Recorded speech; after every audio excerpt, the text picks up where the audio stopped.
Hello and welcome to this week's edition of CTN Community Update. The life of a police officer is not like the one you see on TV. Coon Rapids Police want to help the community learn a little bit more about what they do. CTN's Jennifer Anderson sat in on day one of a new Community Police Academy designed to do just that. Behind this uniform, we're just like all of you. Coon Rapids Police Sergeant Darren Kiesling began the first session of a new Community Police Academy with a clear goal in mind. All we want to do is use this to get to know you, but for you to get to know us. This group, primarily made up of Coon Rapids residents, will meet 4 times during a 2-week session to get an inside look into the police department. This is a shorter, more streamlined version of what was once known as the Citizens Academy. We don't want everybody that loves us. We want people that are skeptical of us too, maybe have their doubts, maybe have questions. We want this to be much more of a dialogue back and forth. Good boy. On this night, Yes. a canine demonstration Good job. was the headliner. Somewhere in these tables I've hid a little baggie of marijuana. I'm going to send him to look for it. The idea is to keep the sessions engaging Yes, good job. and create space Good boy. for open dialogue with the people who make up the police department. It's just our uniform we're wearing. But underneath here, we have families, we live in the city, we shop in the city, we go to the same parks. We're right next to you when we're not working, and we care about the city. By doing away with background checks in order to participate and eliminating many classroom hours, Coon Rapids Police hope this new format appeals to a wider range of participants, like Amanda Lala. I just think it's really interesting. With 2 young children at home and a full-time job, the new Community Police Academy is a better fit. Amanda and her husband will get a crash course on more than a dozen police topics and a better understanding of their neighborhood cops. You don't know until you've actually had the time to sit down, and most of the times they don't have that. So having this class really helps. I hope that in years to come that we have different groups in the community that come and participate so that we already have established the dialogue with those groups. If something does happen, it does the work up front of establishing relationships. Plus it makes our community better as a whole. For CTN Update, I'm Jennifer Anderson. Coon Rapids Police plan to host the Community Police Academy twice a year. The next one is coming up in November. I just called the victim to let them know that we have retrieved their stolen property. A 7-foot eagle statue stolen in the dark of night is back with its rightful owner. The March 28th theft from a Coon Rapids home was caught on a surveillance camera. The police department posted photos on social media this week and developed leads to make an arrest in the case. The detective returned the $1,300 statue to Larry Eklund, who's an Army veteran. The rescuers involved in saving the life of a Coon Rapids man were honored this week.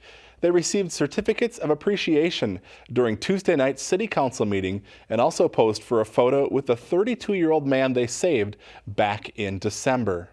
Michael went into sudden cardiac arrest at home but was shocked and brought back to life. His father calls it a super miracle. The nurse that was there at first said he's lucky he had a bunch of people working on him to keep the blood in the air going. And I just want to thank you so much, everybody, for what you do. The fire department also showed off a new tool they just started carrying on all 3 rescue trucks. The device allows medics to raise the body to a 30-degree angle while performing compressions, thus reducing the neurological impacts of CPR on the brain. The City Council has signed off on a plan to bring a big housing project to Port Riverwalk. On Tuesday night, the Council approved the preliminary and final site plan for Centra Homes, which plans to construct 136 detached single-family homes on the south side of Coon Rapids Boulevard between East River Road and Egret Boulevard. About half of the homes will be designed as a neighborhood within a neighborhood with smaller lots and private streets. Construction is expected to start later this year. Coon Rapids residents and business owners will see an increase in their utility bills starting next month. On Tuesday night, the City Council approved a 10% increase to the stormwater drainage rate. For owners of a single-family home, that means an increase from $11.45 to $12.60 per quarter. Rates for commercial and industrial owners will go up from $72.60 per acre to $79.90 per acre each quarter. The Anoka County Board has come to a consensus on how to go about replacing the county administrator who's retiring next month. In a work session Tuesday, members agreed to post the top job internally, leaving it open to current and some former employees for 10 days. Interviews would then be conducted by a panel of 3 county commissioners. The board is expected to vote on the formal hiring process next week. The Sheriff's Office, along with many other police agencies across the state, will be stepping up enforcement of distracted driving in the coming weeks. The official crackdown starts April 8th and continues until the end of the month. Officers will be working overtime looking for distractions, including drivers who are texting behind the wheel. We can't do it ourselves. We need help from everyone involved. We need to make sure that people are speaking up. Whether you're the passenger in a car with a distracted driver or you're the one driving, you need to make the commitment and responsibility to put the distractions down and drive. The State Patrol says distracted driving-related crashes kill, on average, 45 people in Minnesota each year and injure hundreds more. Last year's crackdown netted more than 1,500 citations for texting and driving. A brand new show with a mix of stories is making its debut right here on CTN. We believe that this is the first dedicated building for women veterans in the country. On this month's episode of The Mix, we'll learn more about Haven for Heroes, a place homeless veterans can call home. Hear from them and the volunteers who are making the project possible. The Mix airs several times a day, including 11:30 a.m., 6:30 p.m., and 10:30 p.m., so be sure to check it out. You can start seeing some of that cobalt blue, our base color, actually starting to show up. The debut show also features a local artist whose studio is one of several open this weekend for the annual North Artist Studio Crawl. It's taking place Saturday and Sunday from 10 a.m. to 6 p.m.